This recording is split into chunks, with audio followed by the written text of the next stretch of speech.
Welcome to RPC Opinionator, where we critique things as a result of our society.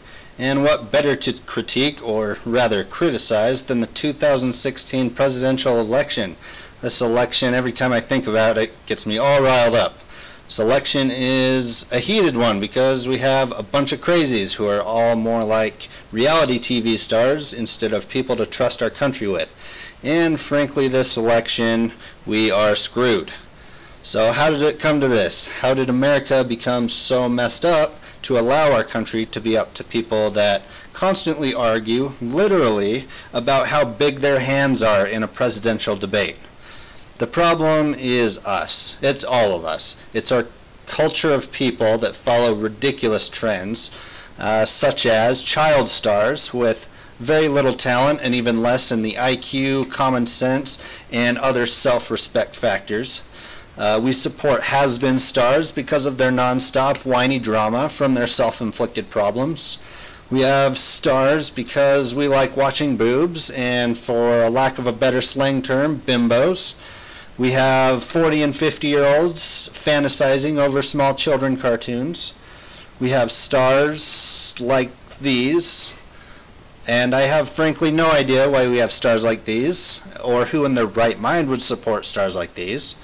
We have products in our society that tell you to buy them for no logical reason, mostly from bad groupthink.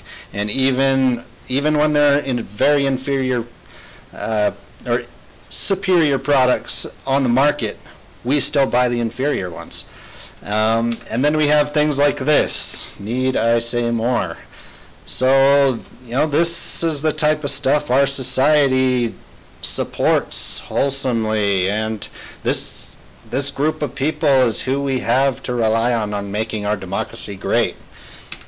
So this is the people that we have voting for our 2016 election.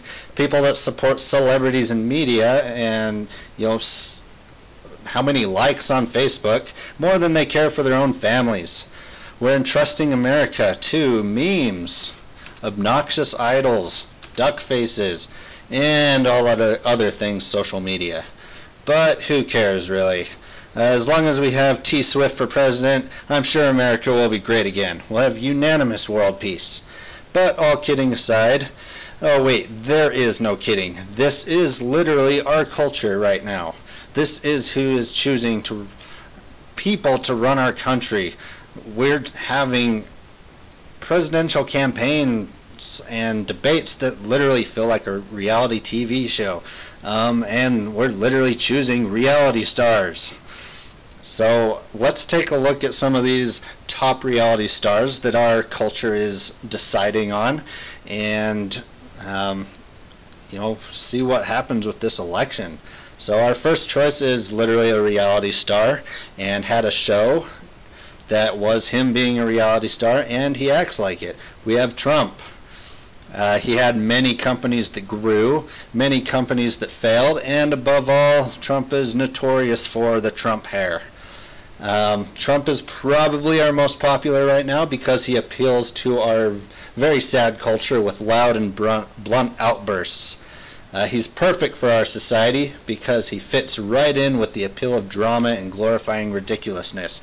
And he's orange. What could you need more than an orange president? Next we have the Burn. Many people feel the Burn. Frankly, I am terrified of this guy. Mostly because he's downright scary. Just look at that picture. Looks like a madman and sometimes acts like it too. But it's strange because the other half of the time he kind of sounds like he's completely tripping on something. Bernie is very popular though because he's very liberal, and some might argue straight socialist. Our society is very sharing, and where everyone is connected, he's clearly a top runner. Our third star is Hillary. Frankly, I am not sure which way Hillary leans. She seems to contradict herself so much.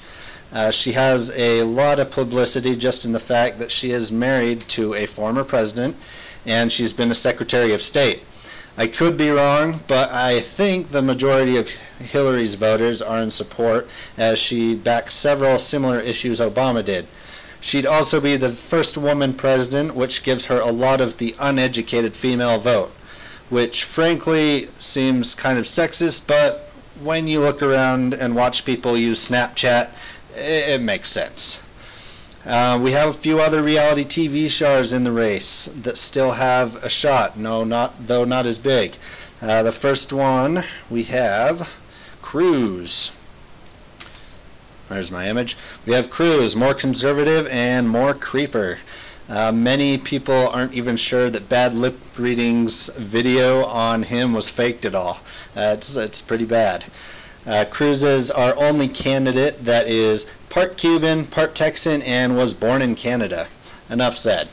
We also have Rubio, possibly most popular with all of his teenage peers, or so he appears.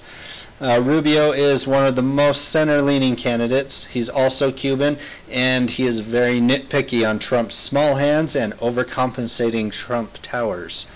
And finally, we have Kasich. Don't know if I'm saying that quite right.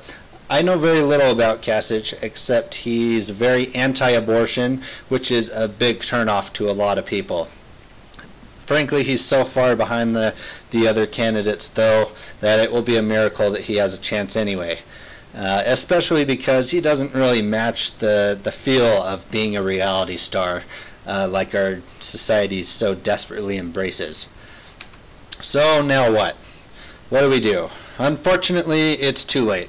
We're in too deep, and now our country is going to be given to one of these drama queens to run. And frankly, it's obvious our society and our social media culture just doesn't care. You know, as long as my next Instagram post gets 1,000 likes, it's just fine that we let our country be run like the next Trump's The Apprentice. So, in light of that, America, you're fired.